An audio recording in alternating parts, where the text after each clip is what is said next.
We occasionally get developers that come to us and go, so just so you know, I'm a big wig in the industry. I've been around a long time and I've done a lot of applications. So I can send you a lot of work, if you get what I mean.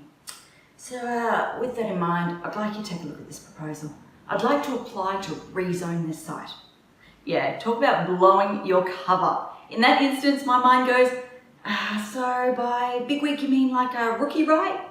The reality is that we haven't been able to apply to rezone sites for 20 years. No, you didn't mishear me, 20 years. To find out why rezoning is no longer a thing and to find out what the alternative is, stick around.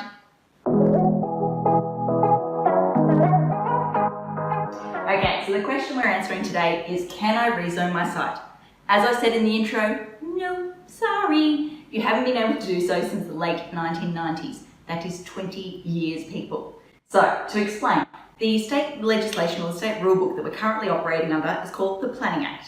Before it was the Sustainable Planning Act. I know, creative terminology, right? Before that was the Integrated Planning Act, or IPA for short. When IPA came in 1998, I believe it was, they dropped the provisions that allowed people to apply to rezone a site. So, just to say it again, just to make sure you're nice and clear, you haven't been able to apply to rezone a site in southeast Queensland, or Brisbane more specifically, since the late 1990s, people. Hence why I said in the beginning, it kind of blows your cover if you go, I'm a big wig, but I want to apply to rezone a site. Yeah, they don't quite work hand in hand, people. Okay, so the question naturally is, well, what's the alternative? What can we do? The alternative is to apply for an actual use on the site. So a non-compliance of use or a non-intended, that's poor choice of words, you know what I'm trying to say, something that council doesn't intend under that zoning within that zone. Yes, that does mean that you need to develop the concept. That means you need to put money into the designs, you need to put money into the application fees. It means you need to take things further than what you would have previously needed to do when you applied to rezone the site. Now, probably put a bit of a caveat out there. Technically, you can still rezone sites, but what you need to do is apply is a poor choice of language there. You need to seek approval, consent.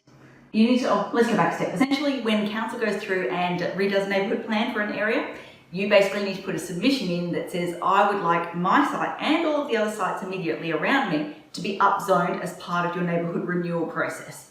Yeah, if you go on Brisbane City Council's website, just go to Google and type in draft neighbourhood plans, you'll see that they have less than 5 neighbourhood plans on the go or nearing completion at any one time. Those neighbourhood plans take several years to come to fruition.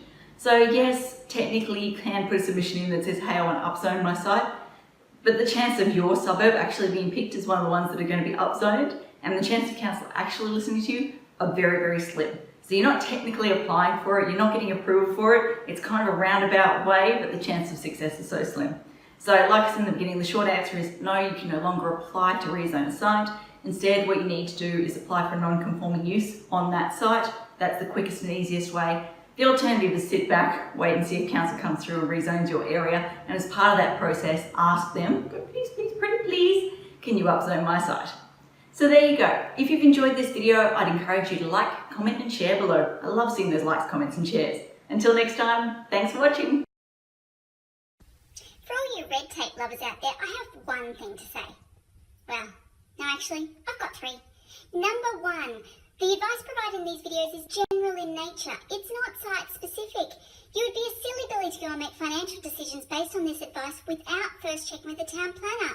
Don't be a silly billy. Number 2, Brisbane Town Planning is in no way linked to Brisbane City Council.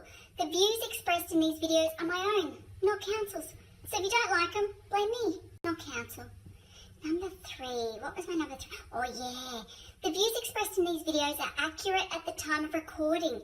If you're watching this video back 10 years from now, the views may not be so accurate. That's all. Bye.